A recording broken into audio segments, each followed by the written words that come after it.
Chapter 126 Boston, October 1861. I don't like this at all, Ariane. We have seen war before, you and I, down in Mexico. This will be nothing like it.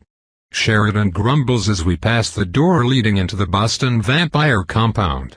The three-winged edifice was expanded with cliffside structures overlooking the river to accommodate the rising number of night denizens. How do you figure? I reply with curiosity. Although he seldom voices his opinion, Sheridan has proven adept at getting a feel of things, especially when it relates to humanity's darker emotions. You remember the caning of Senator Sumner? I frown, staring in his honest brown eyes. Thankfully, being a vassal seems to have slowed the aging of the brave Texan, and only the barest of gray can be seen in his mustache. Yes, I do. It occurred some time ago, no? 5 years, or so. Yes. A representative beat a senator with a cane. A cane. During a session. Because he had dared to ridicule the institution of slavery. I knew, then, that it could only end in blood.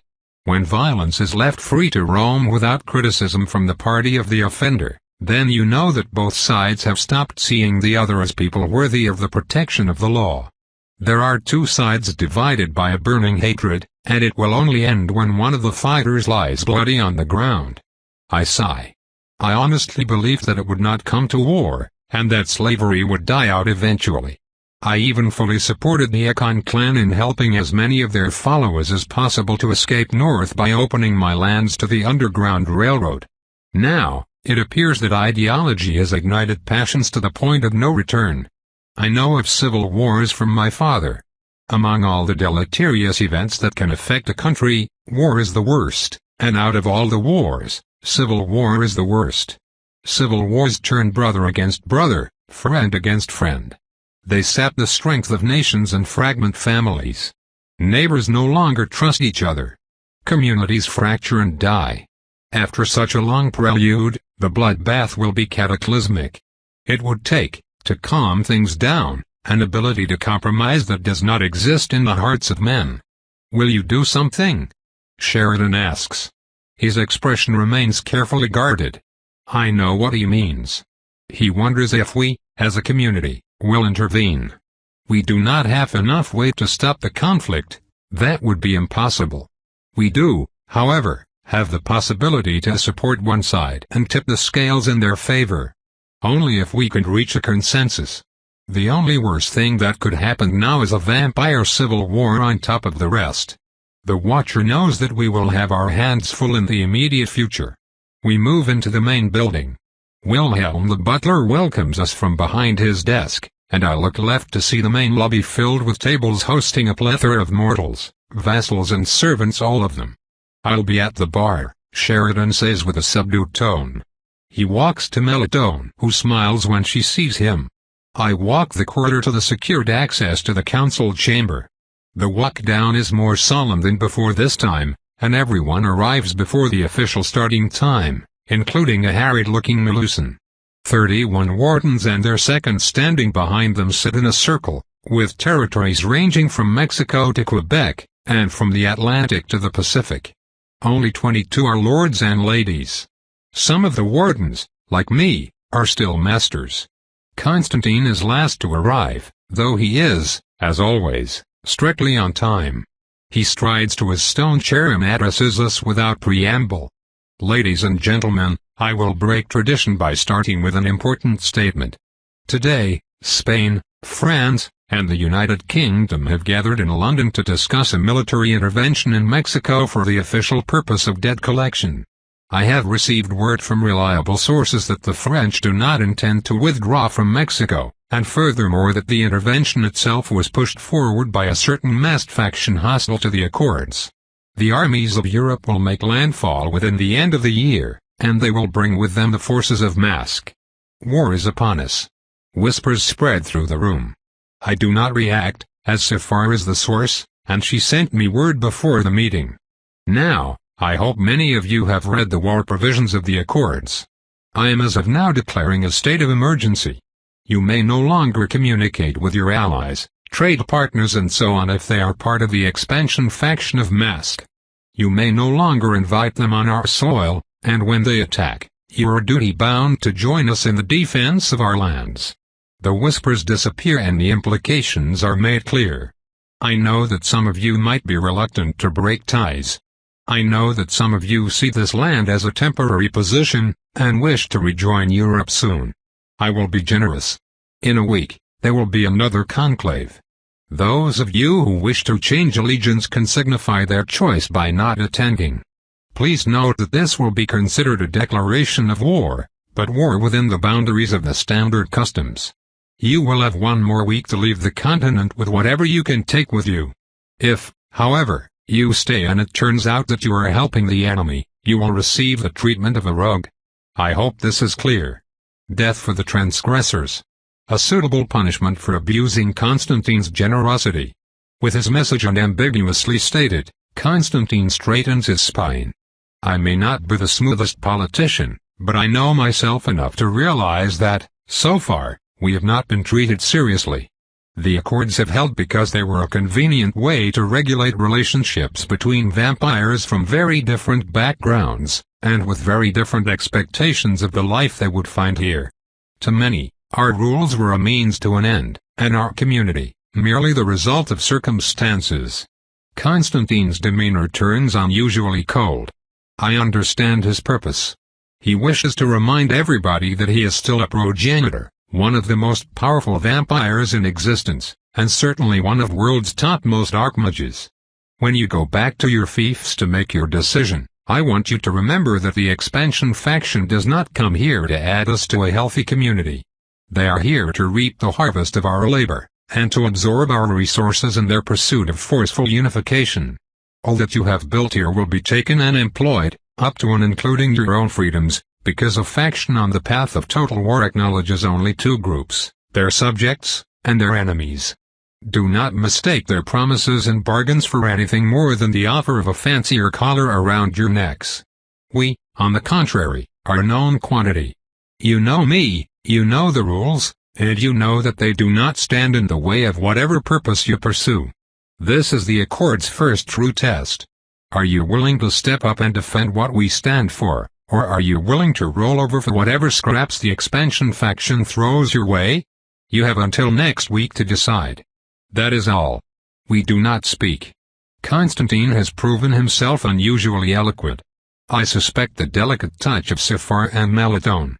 The next order of business is the civil war that just started. I will let Lady Saphar take the floor and share with us the results of her work, he says. Constantine sits down, and Saphar stands up. She waves her hand. The smooth fabric of the titanic stone table between us grows liquid and a three-dimensional map of North America appears, with the United States split in three different entities. I admit to being much impressed. This is an incredible feat of magical engineering, and I had no idea that we were equipped with such an excellent tool. Like the others, I stare at the display before us.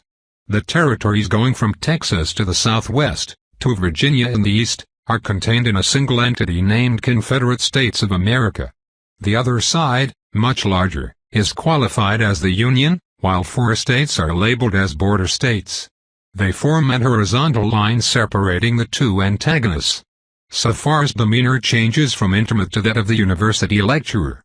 Her voice fills the cave with clear diction.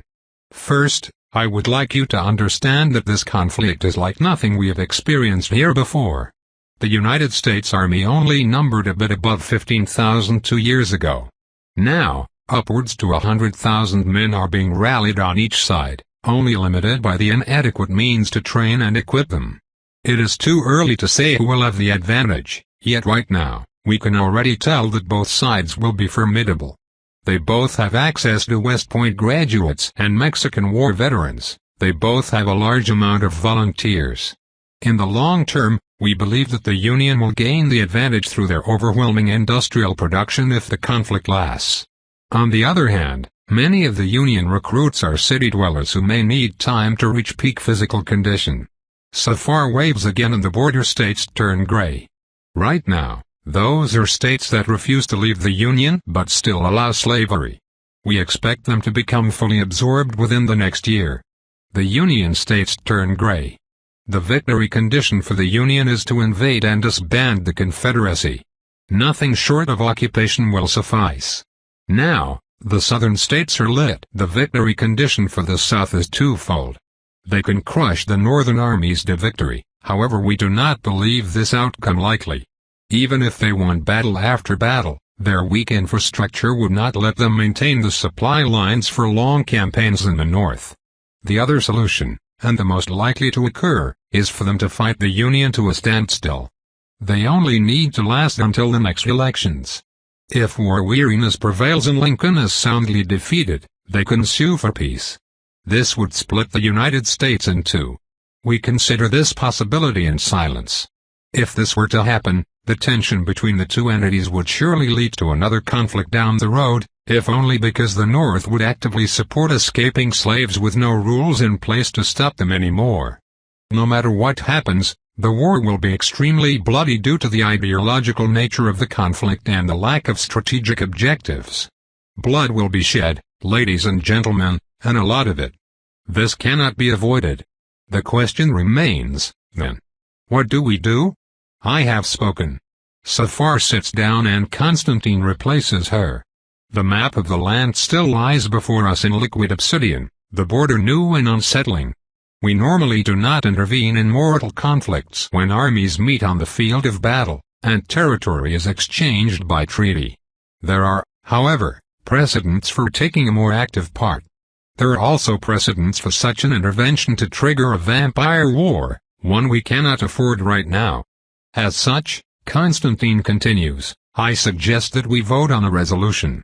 When we reconvene in a week, I will allow proposals supported by more than 3 wardens to be presented in 15 minutes or less. We will then vote on them in elimination rounds. The final resolution must receive more than 2/3 of total votes to be accepted. Constantine sets himself up for a political deadlock. At the same time, a 2/3 majority means that even detractors will hesitate to oppose it, should it be approved. My only fear is that the resolutions and their support will draw across clan lines. If this happens, the Accords will have failed as a community. We will merely be the same old bloodlines using the Assembly as a political tool to trade influence. Only if a consensus is reached will the American vampires exist as a distinct entity. Constantine may have caused me to suffer horribly before we met, but now I find myself more and more tied with him as a supporter. I will depose him in the end, of course, but for now we must work together so that a crown is left to usurp. Constantine dissolves the assembly soon after. We file out and gather in clumps across the massive complex to discuss and scheme. Soon, vassals and employees race through the corridors, bearing missives and invitations. I quickly make contact with my closest allies. Ari, my sweet little peach, the time has finally come, Nami says as we gather in her salon. Our group consists of the Roland members who have made their seats in the Northeast and Canada, the Econ, the Natalis, Safar's Hastings, and the one Vanheim master here. And me, of course. The Cadis who usually sit on the fence are notoriously absent, as are the new generation of Lancasters.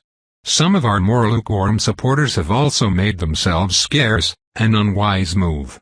To leave now without plotting shows that they will take Constantine's offer to leave the Accords. Staying for an hour would at least raise some doubts and give them more options. Ah well, perhaps I am missing something. Is Lady Safar not joining us?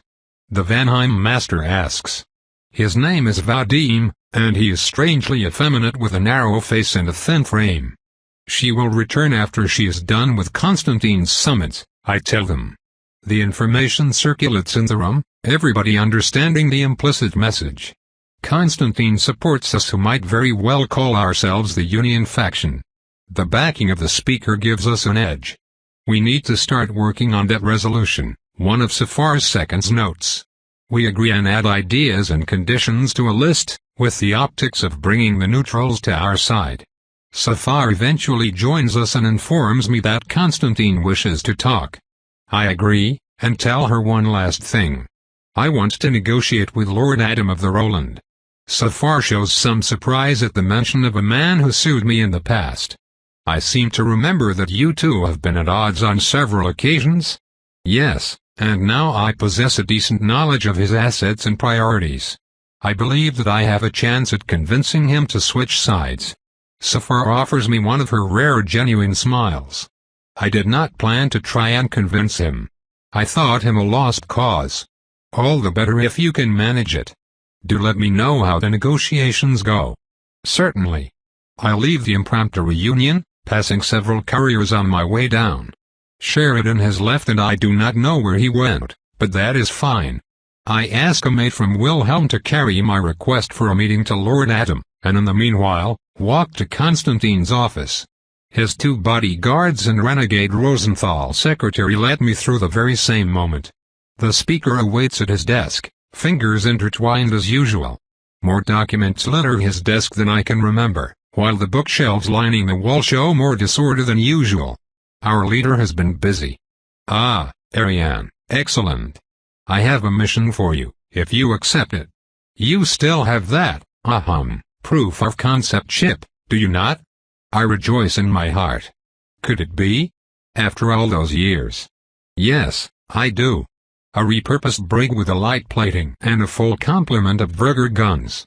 6 of them, to be precise. 5 more than necessary. Only the stoutest warships can withstand several volleys of Vrger-engineered incendiary projectiles. And is it operational? It most certainly is. Good. Good. You see, Safar and I have kept track of those elements we deemed, shall we say, unreliable. One of the northern lords has secretly prepared a port and base in the more remote parts of Nova Scotia, far to the northeast. I know where Nova Scotia is. In any case, we think that a contingent of invaders are set to arrive there. 2 days ago, we received 2 pieces of information from both Maskin and Aru informers, concerning a ship leaving Dublin and carrying a curious cargo. Do you want me to intercept it? Yes, and make sure that they do not reach our shores. Although, if possible, do not kill them. I would prefer not to create bad blood too early in the conflict. I will need more information if I am to find them. I do not have their exact route, but I have prepared an artifact that will help you find them. A vampire finder? No, the aura of vampires does not shine brightly enough to detect them. However, there is another kind of aura that is harder to miss. I am struck with memories of a previous boarding. Fey aura. Precisely. The assailants will most certainly carry vials of Fey blood into battle. Most of them do. We do not share their resources. And I am partly to be blamed for that. As such, I will prepare an artifact that will guide you to their location, provided that you are close enough. It should not be difficult since we know their destination. Will you do this for us? Yes. I do not ask payment for a task that serves our cause. Thank you. Be sure to stay in touch with Lady Safar so that we can keep you apprised of new developments. Will you be departing soon? Tomorrow, yes. I have one more errand to run. Lord Adam's borrowed study comes in shades of blue. Like all other private quarters here, the room is both tastefully decorated and sterile. The Roland Lord and his sibling welcome me in casual shirts, and with a pot of coffee. A positive sign. I hope you do not begrudge me the presence of my twin. Adam starts. Not at all. I understand that you make most decisions together. Indeed. So, you wanted to see us. We find ourselves curious as to why, as we have, shall we say, competing interests. Not necessarily, I reply as I take a sip of coffee. A bit too cold. Oh, well. The delay affords me what I wanted. The pair sits down to face me across a coffee table painted in shades of gold, a sign that I have gained their attention. For now, only politeness affords me their time. If I want more, I will have to be convincing. Correct me if I am mistaken. You have acres upon acres of plantations, and the slaves to work them. I would say that you have between 1,500 and 2,500 at any time. The work they provide is necessary to make your land profitable. I pause to assess their reactions. If my estimates are too far off, they will display signs of impatience. Go on, the second twin says. There are 2 scenarios. If the North wins the war, the slaves will be emancipated, and you will lose a fortune in assets. If, however, the South achieves independence, you will still bleed people as they escape north where no hunters will come seek them. Unless the Confederates include a provision in the peace settlement. You do not need to be Napoleon to see how unlikely such a victory would be. The North's industrial production outperforms the South by an order of magnitude, armament-wise. And I am partly responsible. They remain silent, which I take as a maybe. I can offer a third path, one that would be more to your advantage than the two others. I will pay you $200 per slave over a period of 2 years in quarterly installments if you agree to free them now, guaranteed by contract and backed by the Rosenthal. Lord Adams coughs. A slave is worth much more than this. Some go as high as $2,000 per head. For prize fighters or light-skinned fancy ladies, perhaps, not farmhands. Besides, you would not be losing them. You merely need to provide them with decent wages and humane living conditions, and the overwhelming majority will stay on account of not knowing any better. Freedom is pointless if it leads to immediate starvation, and the South will remain inhospitable to freedmen for a long time. Can you really afford $400,000 over 2 years? The other twin asks with curiosity. Yes. My confidence comes from the current circumstances. I am one of the country's foremost weapons manufacturers, with access to Dverger engineers, and the improved results they provide. Simply put, the team Lothsent brought with them an inexpensive method of steel making they call the improved Bessemer process. Better raw materials and standardized production practices allow me to produce the best cannons this side of the Atlantic, at an affordable price. Even if my goods were not inherently superior, I could still sell them to the Army thanks to a valuable ally. SAFAR has absolute control over the Ordnance Department. As such, the Illinois Armament Manufactory already received massive orders of guns and cavalry rifles, enough for me to afford the massive bribe I am planning. My only surprise came from infantry rifle purchases. I expected my improved needle guns to flood the market. Instead, most states purchased the cheaper model from Massachusetts with less than half the firing rate to equip the troops they were training. Worse, the soldiers already deployed on the front line use antiquated smoothbore muskets, as if we were still fighting the British. Disgrace. The world must be laughing at us. An intriguing proposal. I did not expect the local devourer to try and buy our support. I am not so much bribing you as developing a future partnership. Take my proposal as a way to compensate you for the losses incurred. Sharing the burden of modernization. Adam continues.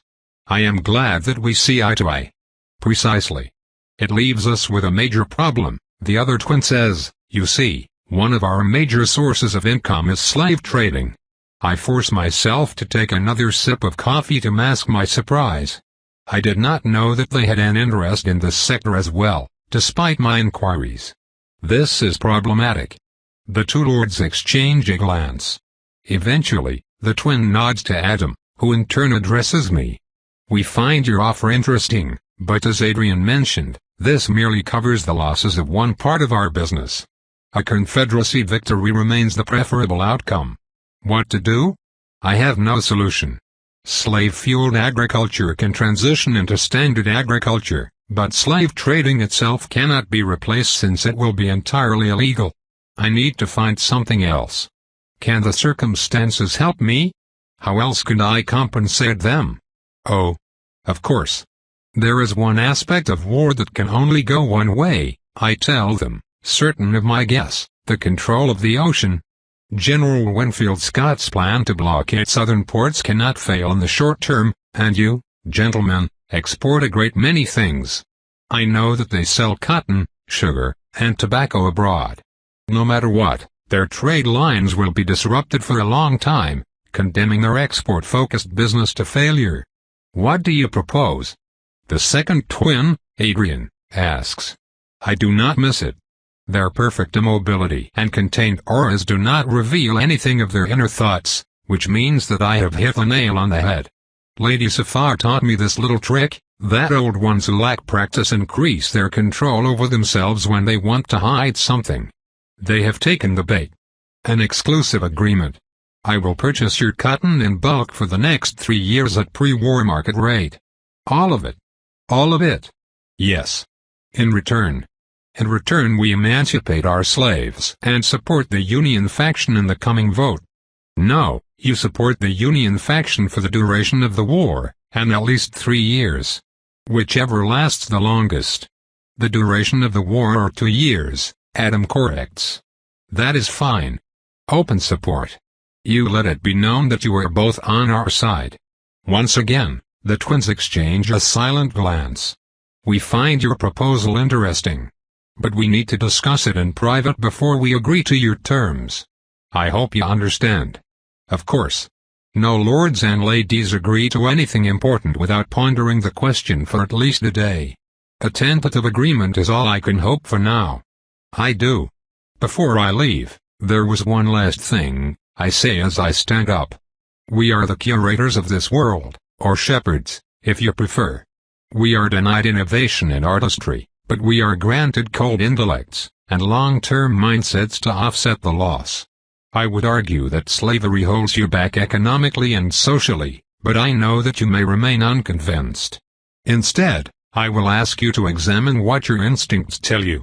Everything we value in humans, the spark that leads them to greatness and insanity alike, it cannot express itself when body and mind are chained. You are missing out on much by lording over cattle instead of people, and your own nature should tell you that much. We do not hunt cows. We do not hang cotton bales as trophies on our walls.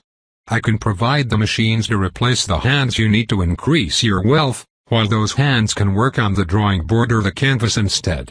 Consider it, then come back to me. We need not be enemies on this. I expect silence and even ridicule. Instead, Adam laughs and Adrian smiles lightly. I did not expect you to call on our hard, Ariane of the Nirari. My advisors were right. Deborahs truly are creatures of emotion, after all. Very well. As a reward for your refreshing honesty, I will be frank with you in return. We have considered transitioning out of labor-intensive agriculture for some time. The details will have to be hammered out to both parties' satisfaction, but we are most definitely interested, the warden says. Can you extend your offer to others on our side? With the Natilis and the Canadians, you already have a majority, but if you want a true unification, you will need to leave no one behind, his sibling continues. I cannot afford to fund the entire South personally, however, perhaps I can find others willing to assist. That would be appreciated. After a few more polite exchanges, I return to Sephara to share what was decided. She agrees to take over the negotiations since I will be out, though she mentions that not all of the southern lords will be willing to budge. Some, after all, come from feudal societies. Some Rolands will refuse out of sheer stubbornness. They cannot envision an end to a peasant-centric society. After I am done, I return to the lobby and find Sheridan snoring softly on a leather couch. I come closer and catch a whiff of him. My, what a busy. Wait a minute. Sheridan, wake up. I say as I shake him and grab the hand already grabbing for his gun. Ariane. What's the matter with you? Did I not leave you in deep conversation with Melitone? The scent of fear, removed of its spice since the ranger is no prey. Eyes to search for an exit. Perhaps? Are you banging the speaker's sister? I hiss, outraged. Do you have any idea? Sheridan gently removes my hand from his shoulder and gives me one of his frank, no-nonsense gazes. Ariane dear, we might be partners in our quest to rid the world of evil. So he keeps believing. But that doesn't mean that you get a say in whichever romantic partner I choose, lady. Besides, we'll soon be as busy as a one-legged man at an ass-kicking contest, so cut me some slack, will you? Arg. And I can say nothing because he is a vassal. Language. I weakly retort. What are we gonna do anyway? Where is the old man sending us this time? I am not his lapdog. Right. So, what are we supposed to do? Anything illegal? GRMBLL. Speak up, Ariane. Piracy. So, does that bad language ban last for the entire operation, or? No need to be a smart. No need to be so snide, Sheridan. Let us away. 2 weeks later, off the coast of Nova Scotia. The cormorant bobs up and down as the powerful entities on its deck look at me with a mix of wonder and beflaement. I place the enchanted loudspeaker before my lips and greet them in a proper, appropriate fashion. Is this thing working? Oh, it is. Ahem. You have run afoul of the dread pirate Ariane, queen of the waves, you sorry bunch of salty sea dogs. Yes, what is it, Olaf? It is? Excellent. Ahem. My gunner informs me that the cannons are ready. Behold that rock over there. Silence spreads over the calm seas as the powerful warriors exchange befuddled words. Just one moment, please. We were aiming for your ship, so we need to reposition. Behold, the might of the spirit of Dalton. Are you done already? I can't. Ah, excellent. I said, behold the might of, boom. A cataclysmic deflagration drowns all other noises, and a 10 paces long plume of fire emerges from the side of our ship. Far behind and to the side of the enemy ship, a shard of granite rising from a small islet explodes in a cascade of flaming debris. A dark plume rises from the crater, all that remains of the exposed stone. Smoldering fragments rain down on the ocean's waves. Nice shot, Olaf, by the water that rock never saw it coming. Shut up, Sheridan, I handle the threats. What do you even know of proper pirating? You are not even wearing a tricorn, and you expect me to take you seriously? Ahem. Where was I? Oh, yes. Bring down your sails, drop anchor, and send someone to parley, or we will fire upon your vessel. You saw what our guns can do. I invite you to consider the structural integrity and flammable nature of your ship and reach the logical conclusion. Also, our hull is warded, so no funny business. If I see anything suspicious, you will get to visit the local seaweeds. Am I clear? I see some activity on the deck, including 2 vampires arguing with each other with one waving at the column of smoke rising nearby. Eventually, the reasonable one seems to win the argument as his second throws his hands in anger. The head vampire lowers a skiff and rows to us. On their ship, nothing stirs. I decide to wait by returning to my throne, which I placed underneath the mizzen mast, the one just after the biggest mast. I place my revolver on a nearby barrel and invite a pair of young sailors to resume their strange, leggy dance for my own entertainment. Is this necessary? Sheridan grumbles. I could sing, I reply. The grumpy ranger does not call my bluff. Eventually, the masked vampire gets close enough for the negotiations to begin. Please do not shoot, there are vassals aboard. He explains in a pleading voice. Blimey. Eventually, I am forced to agree to let them land under the condition that they all depart soon after. They do not have the blood and food supply for a safe trip back. I allow them to do so in their secret port, and the meeting with their renegade Accords host is somewhat awkward. 2 days later, they are gone with the express condition that they may not engage in hostile activities with us for the next 5 years. I would call that a complete success. Ariane, reality is not like your saucy books. Tricorns are not necessary to engage in high-sea banditry. Sheridan, I recall you saying, if it's stupid but it works, it ain't stupid. Therefore, wear the damn hat. Chapter 127 Boston, early November 1861. The Battle of Bull Run, and other skirmishes in Missouri and Virginia, have overwhelmingly favored the Confederacy. We argue that their victory remains a distinct possibility, one that we should not dismiss out of hand. Thank you. The Warden of Missouri sits down, and Lord Cow stands up to provide an answer. The Warden of Louisiana has the floor, Constantine says with a certain impatience. Thank you, Speaker. We would offer a rebuke if the Warden of Missouri had made a point. We have yet to hear how a country split in two is to our advantage. Thank you. Lord Cow sits back down, and I allow myself a minute smile. Each warden has 2 opportunities to speak tonight in order to limit the risk of delay.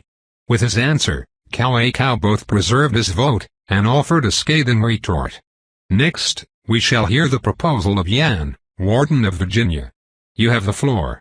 A tall lord with a hawkish nose and thinning hair stands up. His height almost equals that of Constantine's himself. He smiles benevolently and speaks in a calm, reasonable voice. Ladies and gentlemen, my fellow leaders. As the speaker mentioned before, we come from very different backgrounds and traveled here pursuing different dreams. There are, however, values that bind us as vampires and as members of the Accords. Values that we all understand and support. One such value is to let mortals be mortals, provide a guiding hand, and appreciate their efforts and failures from a distance. For decades now, the nation that we call the United States has existed as an uneasy marriage between two dominant cultures. The North favors progress, the South, tradition. The North favors industry and the South, agriculture. The North promotes equal opportunity while the South takes to their peculiar institution, as they named it themselves. Now, the fires of war have ignited, and the country has been torn asunder. Two peoples now stand where there was once one. Yan allows himself a condescending smile. No matter what Lincoln and members of this assembly believe, there will be no unity even if they win. Slavery and segregation are deeply ingrained in the culture of many of the southern states. No defeat, no matter how total, will strip away this legacy. Rather than force the abusive couple back together, would it not be preferable to allow them each to go their separate ways? To choose their path and see where it leads them? Beware, my friends, the cost of hubris, for to favor the union is to force the hands of mortals when the wish of the many is to separate. My proposal will center on favoring the separation of the two antagonists in a way that minimizes damage. I have spoken. Thank you, Lord Yan, Constantine says as he stands up again. Does someone wish to offer a rebuttal? I raise my hand to the surprise of my own party. The fact is that I can provide an adequate answer to such a trite argument without much effort while the times of Cao and Safar remain precious. The Union faction nods, and I am now in charge of providing an answer. History is an old thing, and like old things, it tends to repeat itself. The tiny jab is well received. 5,000 years have passed since the kings of Somerset raiding bands to abduct captives to work their fields. 5 millennia since the cities of Mesopotamia and elsewhere engaged in fractious disputes and intestine wars. If the mortals have not learned everything they could about secession and slavery since then, they never will. By supporting the Union, we are not putting two people back together who stand for different things. Our estimates are that less than 1 man in 5 owns slaves in the South, which means that 4 in 5 are somehow convinced that the practice benefits them despite all evidence to the contrary.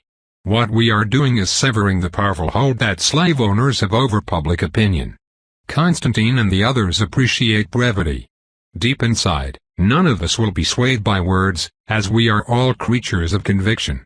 What we are doing is, in fact, facing off for the sake of those among us still on the fence. If one party appears as too irrelevant or unconvincing, they will be seen as weak, and we abhor weakness. If the Union faction is to bring more people to its cause, we need to be perceived as competent and well prepared. Such is the purpose of my argument, and that is why I must remain concise so as to not waste everyone's time. This is not a lecture. To think that splitting countries will afford us more power is a mistake, for our reach in this government will simply shrink with said government. This is aimed at the people around Yan. The Confederacy has its capital in Richmond, where the Roland Lord also made his seat. He has the most to gain from their continued existence. The others, however, do not. With this sentence, I cast a doubt on Yan's true motivations by reminding everyone that he has his own selfish interest in the matter. More borders, more taxes, more regulations, a perpetual state of hostility and a rift that only widens with every year, this is what we will all have to contend with. I have spoken. I sit back down. Constantine lets another warden speak up. This one is a Roland from Quebec and a secret ally of Safar. One thing that Sanaya taught me is that the mind is an imperfect tool. For example, if one proposal is immediately dismissed as ridiculous, then the next one will appear as more attractive by comparison. Such biases also affect us vampires. We are, after all, made from human molds. Safar and Yan know this. That is why Yan offered his proposal after the Warden of Missouri's weak statement, and the Warden of Quebec will be used as a sacrificial tool to introduce Safar's own resolution. After a short speech on the possibility of neutrality, his opinion is quickly deemed as pointless by both larger factions. Safar does not speak last. Cow does. It surprises me a bit. The Tulekon Lord usually contents himself with letting the smooth Hastings handle diplomacy. I know, for participating, that they focus most of their efforts on their home fief of Louisiana, as well as the numerous requests for freedom they receive from their supplicants. Ladies and gentlemen of the Accords, thank you for hearing me tonight. I fear that the topic of our debate has drifted away from its true core. The war, the splitting of the land, even the peripheral questions such as state rights, they all are symptoms and effects of the true cause, and the true cause is that 1 person in 8 in this country are colored slaves. Slavery is the cause and heart of tonight's meeting. A daring approach, and one that serves Cow well. Despite some posturing, our dealings are mostly cold and methodical, and yet tonight Cow speaks with a fire that I did not expect from one of us outside of battle. In the past year, I traveled to the north of my state to attend to some errand. I rode on horseback from New Orleans to a plantation near the border of Arkansas. I rode alone. In that short period of time, I slew 7 men who tried to rob me, and charmed more away from my path despite my burning desire to kill them. I am tired of it. Tired of the same request to reunite a mother and their child, to take revenge against an overseer for the loss of a limb or that of a relative. I am tired of the perpetual institutional discrimination I must tolerate on my own land for the sake of peace. I want it to be clear when I say that there is no coming back. I resist the urge to turn to Safar and gauge her reaction. This feels off script. It would not help anyway, the wily Hastings would never betray her reaction. I cannot withdraw from mortal affairs when said mortal affairs prevent me from moving across my land. I cannot let the mortals experiment when said experimentation leads to the suffering of my followers. I am no cattle, and I am done pretending to be one. We now have one opportunity to bring to a close a conflict that has been delayed for decades. We can purge the wound clean and reunite the central nation of the Accords, or we can let it fester in endless warfare until every drop of blood drawn by a lash has been paid by one drawn by a sword, and by the eye. Either one will happen. Stupefied silence descends upon us. I never expected him to be so vehement. And I like it. Finally, some politics I can get behind. I will now present a proposal for full support of the Union in their mission to reabsorb the South. We will offer both measures to allow war to come to a swift conclusion, as well as ways for our Southern brethren to offset the losses incurred by the emancipation of their workforce. Please be advised that our ability to assist is limited, and so is my patience. I have spoken. Meaning that only the Southern lords who vote with us will be compensated. In the end, we are left with 4 proposals. Constantine calls the session in recess until we have had time to study them in detail. We all retreat back to our respective aisles of the manor, and pretends that it does not show the clear faction split. We take some time to read the printed documents until Safar interrupts us as she struts into the room we have chosen as our gathering spot. Do not waste your time reading the neutrality and stalling proposals. They are not true factions, merely decoys. Ariane, please see Wilhelm while the rest of us plan. He has something for you. I barely had the time to get off my ship in time for the vote, so I have little idea what the man has in store for me. I stand up and leave Melusen to pore over Jan's proposal. She did not need Safar's advice to understand that the 2 other texts were inconsequential. I climb down the manor's busy stairs to the steward's office. The entire building is a hive of activity, with security present at every step. Vassals and guards alike step aside to let me through, and my travel time is short.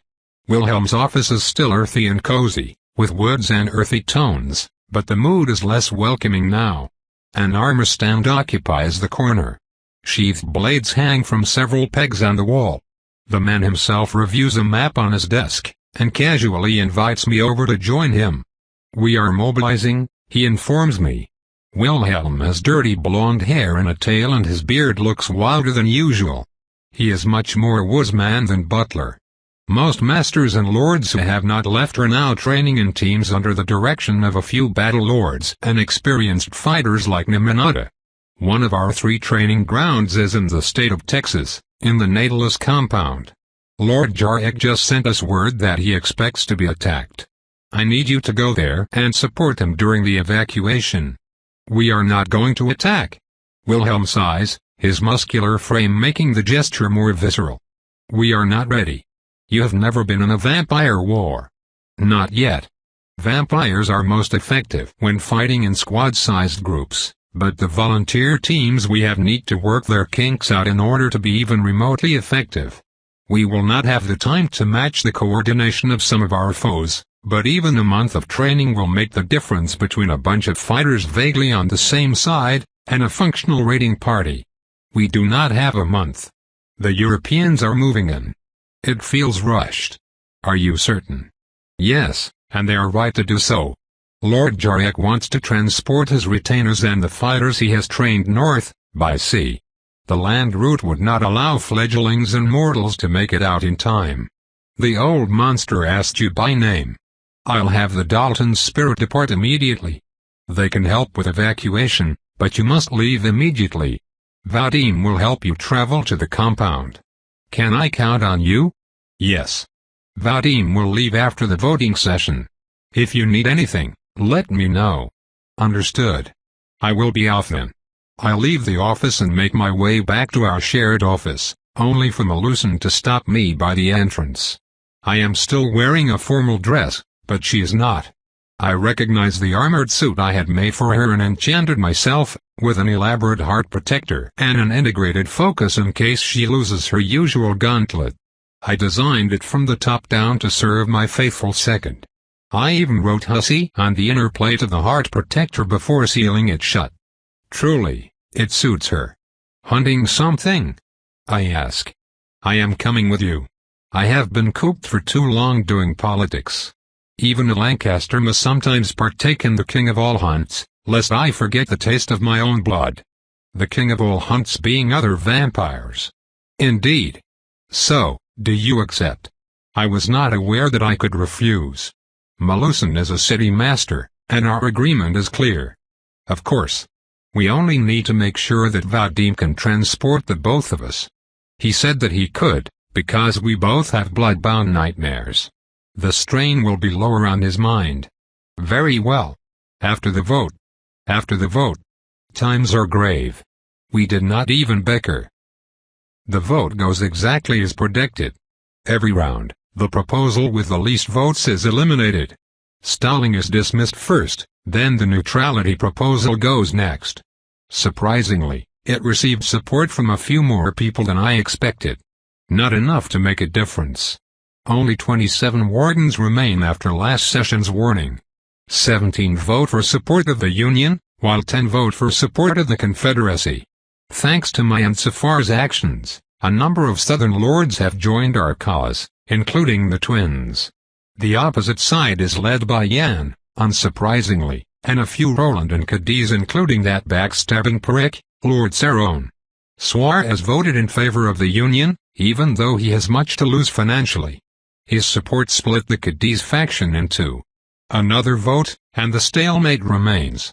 To triumph, the Union faction needs a majority of 2/3 plus 1, so 19 votes.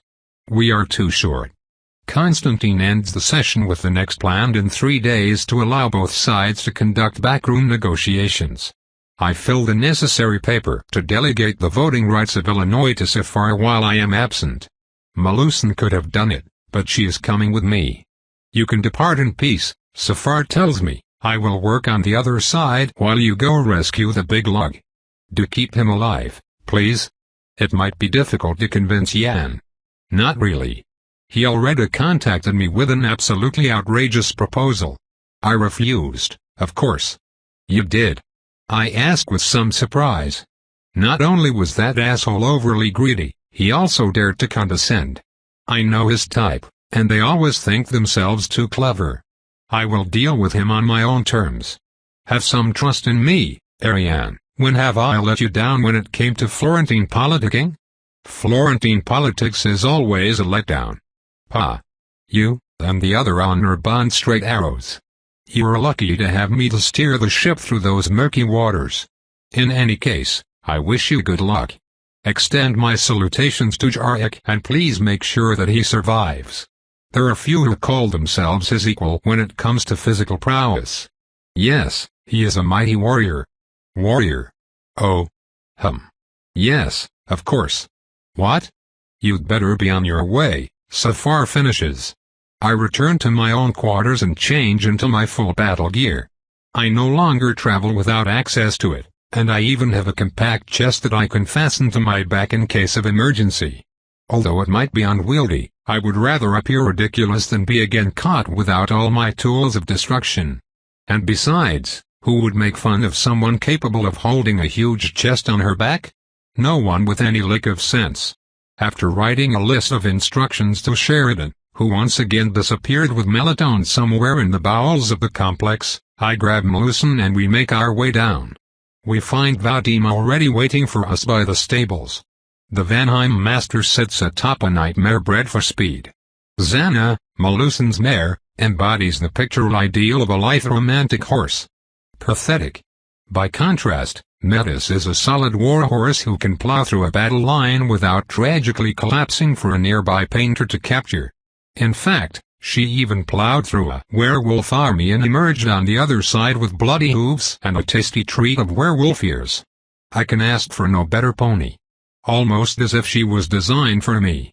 I frown suddenly, and try to remember if Metis had been that way when I first got her, and find out that I cannot quite recall. Not with any measure of certainty. Nightmares are truly mysterious, and so is Vadim's power.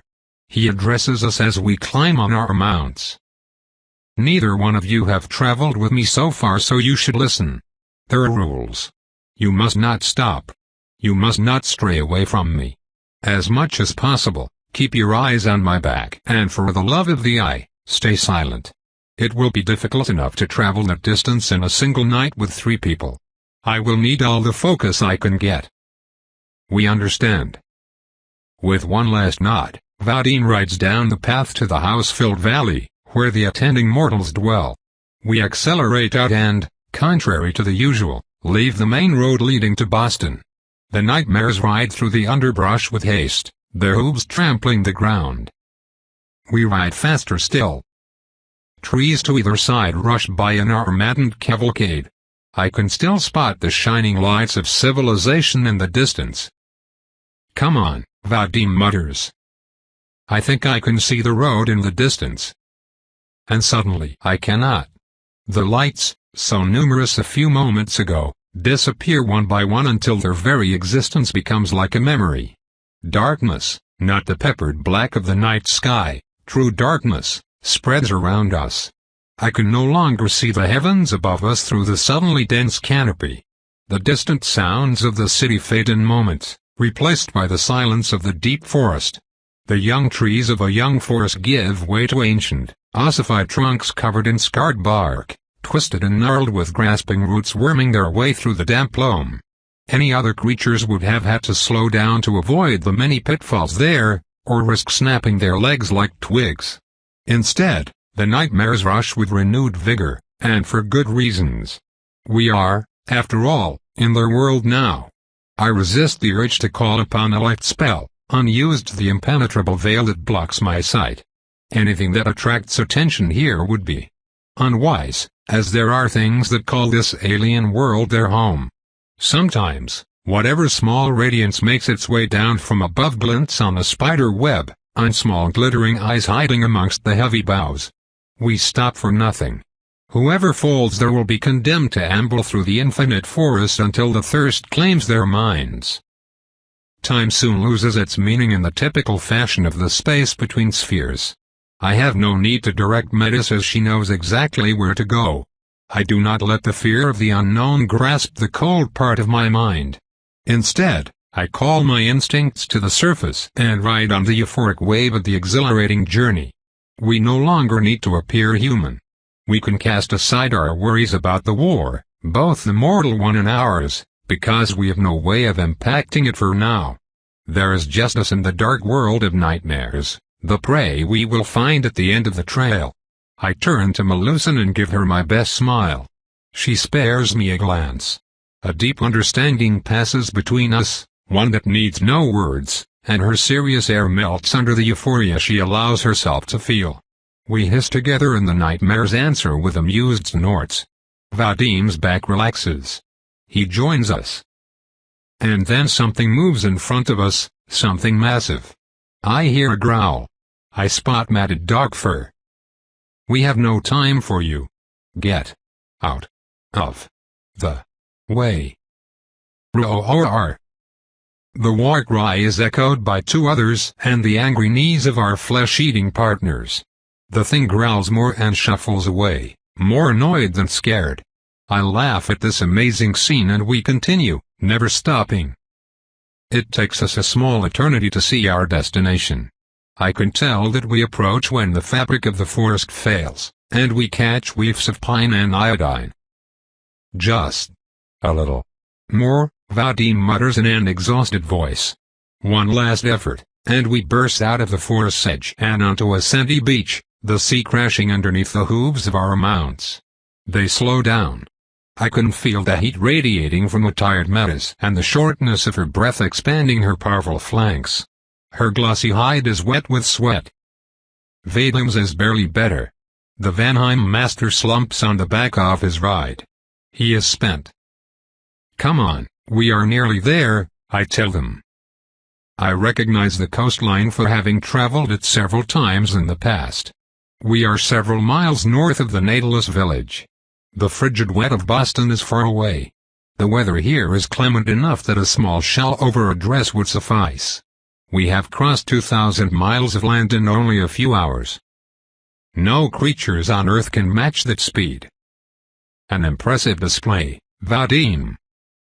Enjoy it, Warden. Because I am not doing it again. I pat the lanky man on the shoulder and sent Metas into a trot. We cross over dunes covered with tall grass and in between palm trees.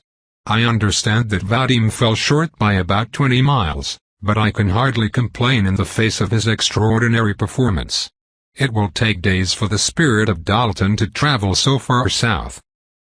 We arrive with plenty of time to spare before dawn. The Nautilus village is as organic and eclectic as I remember.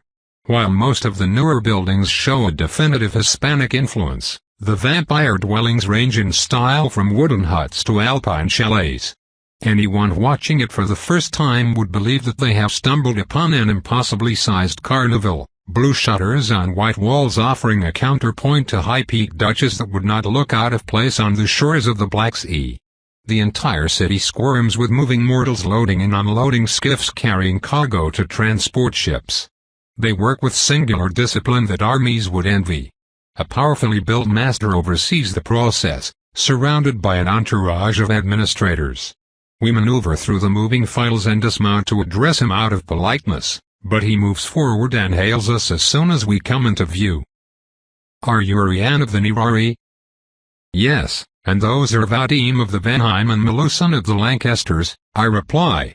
I introduce them by order of seniority. You are here sooner than planned. Thank you. Lord Jarek waits in the Wolf's Maw, at the end of the valley. I know of the place. Jarek had several strongholds placed across the arable lands his clan owns. This one is the most defensible one. It covers the entrance to his domain. We depart immediately. The wheat fields are empty of both man and stocks this late in the year. Fallow expanses of earth give the place a desolate air only made more desperate by the late evacuees rushing to the piers. I find Lord Jarek on a large stone overlooking a maze of rocky outcrops and brush marking the end of his land. I recognize the stone. He brought it here himself. Most of the time, the Nautilus Paragon wears custom-made clothes in a variety of styles, all having in common a singular feature: they looked like disguises on their owner's titanic frame. Now, wearing armor, he looks more natural than ever. While Loth's protection is a streamlined suit of interlocking scales designed for speed and efficiency, Jarek's plates look like someone once decided to wear his own portable bank vault and went to work with a forge, persistence, and no sense of design. I know the impression to be deceptive, of course. It still reinforces the warlord's image as a force of nature, an avatar of power with no finesse and no particular need for it. Plates and spikes and enough jutting parts to catch someone off guard. I would know. I have been at their receiving ends more than a few times as we sparred. "Thank you for being here," he tells me without opening his eyes. Of course. So, what is happening exactly? Lord Jarek remains silent long enough that I almost think that he's ignoring me. When he speaks, his deep, gravelly voice rolls over us. "Bertrand's soldiers will soon be upon us. The trained masters and most of my people are already on the ships. The civilians will stay and be left unharmed, but my retainers still need some time to board the transports. I called for help to hold back the first waves long enough for all of my people to go safely. That is what is happening." "Us and who else?" "There is a second team with Lord Eslave inside of the fort. They will provide backup. You are with me." "You want me to be part of your team?" "Yes." Another moment of silence until he asks me a question. "Do you know why I picked you among all the others I could choose?" "I am unsure." "2 reasons. First, you understand. You did not ask me to fall back and regroup with Constantine. I could not even contemplate Jarek leaving while his people are not safe. Yes, I can see it in your aura. Others will ask me to see the big picture. They would batter my ears with talks of strategy and long-term while invaders trample my home, take my children. You are like me, Ariane of the Nirari. You understand. The second reason is that I can count on you to watch my back. We have been allies for a long time." "But why do you not use your own people?" I finally ask, afraid of the answer. "Because the 2 lords have their own squads, and the masters are too weak." I am reminded that I have never, ever landed a wound on Jarek during our spars, at least not when he was wearing his armor. He seldom even materialized his gauntlets. Out of all the masters present in the Accords, only you can reliably survive it. It? Jarek turns to me. His gaze is black as coal and just as burning. "You will finally see the real deal, Ariane of the Nirari. You will see a vampire war, a battle with lords on both sides. And you will witness it, I who was turned by Natulus himself. You will see my Magna Arca. I hope you live to tell the tale." Tobe continued.